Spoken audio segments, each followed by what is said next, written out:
Perkenalkan, nama saya Benedictus Dio Prasetyo. Di kesempatan kali ini saya akan mempresentasikan tentang tugas bisnis pengantar, pengertian jenis usaha perseorangan. Setiap orang biasanya menciptakan entitas bisnis individual yang dibuat tanpa izin dan tanpa adanya prosedur khusus. Selain itu, hampir setiap orang juga mempunyai kebebasan untuk berkembang dan menjalankan bisnis usahanya tanpa adanya paksaan terkait pembatasan modal untuk mendirikan usahanya.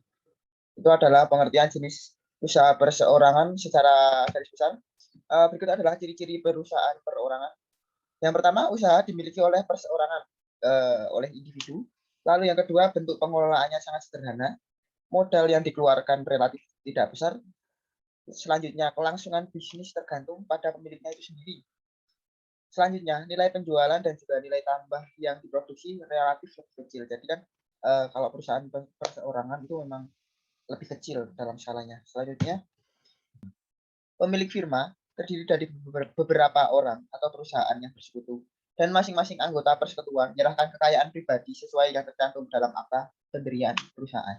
Jadi kalau firma itu lebih ke perusahaan-perusahaan yang bersatu ya, dan menciptakan itu sendiri firma. Selanjutnya ada jenis-jenis firma.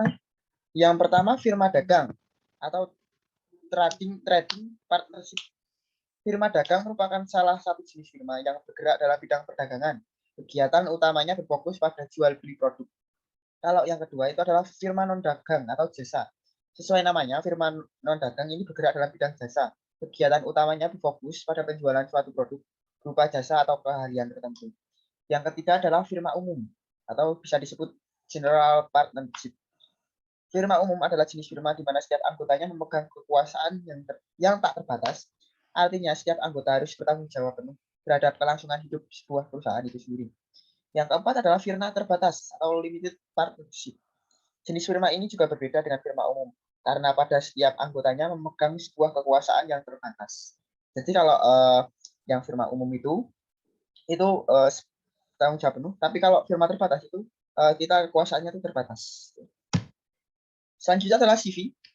CV sering disebut dengan persekutuan komoditer secara umum, sebuah badan usaha alternatif dengan permodalan yang terbatas yang didirikan karena terdapat kerjasama antara dua orang atau lebih yang terdiri dari orang yang bertanggung jawab mengatur perusahaan dan orang yang memberikan tanggung jawab terbatas pada suatu perusahaan. CV adalah singkatan dari Komoditer Vernootschap, yaitu jenis badan usaha persekutuan yang belum memiliki badan hukum. Pendirian CV atau persekutuan komoditer itu harus menggunakan akta dan harus didaftarkan. Selanjutnya PT perseroan terbatas, kita sudah sering mendengarnya. Ada beberapa jenis PT. Yang pertama ada perseroan terbatas terbuka atau TBK ya.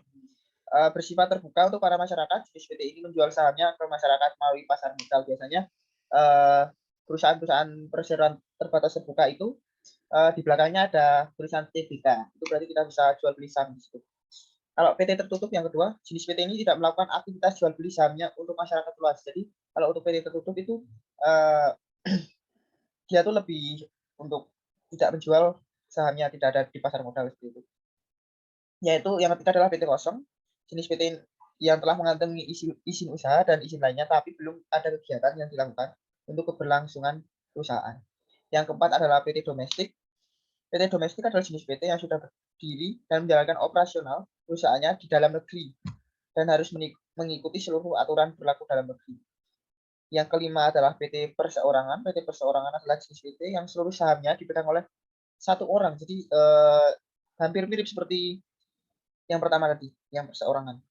Yang keenam adalah PT asing sesuai dengan namanya, yaitu jenis PT yang didirikan oleh luar negeri atau dari negara luar dan mengikuti menjalankan peraturan yang berlaku dalam negara tersebut.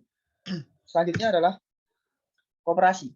Menurut ahli, yaitu ARN, sebagai suatu perkumpulan yang bekerja sama dalam menjalankan sebuah usaha secara kekeluargaan guna meningkatkan kesejahteraan anggotanya. Pengelola sebuah koperasi, para anggotanya dapat dengan bebas untuk keluar masuk dari badan usaha tersebut.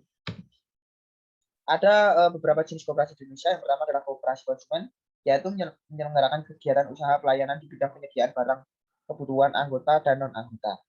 Itu kalau koperasi konsumen sering kita lihat ada di dalam sebuah sekolah-sekolah itu menjual barang-barang para murid seperti buku dan lainnya. Lalu ada koperasi produsen, yaitu menyelenggarakan kegiatan usaha pelayanan di bidang pengadaan sarana produksi dan pemasaran produksi yang dihasilkan anggota dan non-anggota. Selanjutnya ada koperasi jasa, sesuai namanya menyelenggarakan kegiatan usaha pelayanan non simpan pinjam yang diperlukan oleh anggota dan atau non-anggota. Yang keempat adalah koperasi simpan pinjam, ini yang sering kita lihat di tempat-tempat, yaitu koperasi simpan pinjam adalah koperasi yang menjalankan usaha simpan pinjam sebagai satu-satunya usaha yang melayani anggota. Jadi dalam koperasi itu terjadilah simpan dan juga pinjam. Terima kasih, itulah sekian garis besar tentang materi yang harus dipresentasikan. Terima kasih.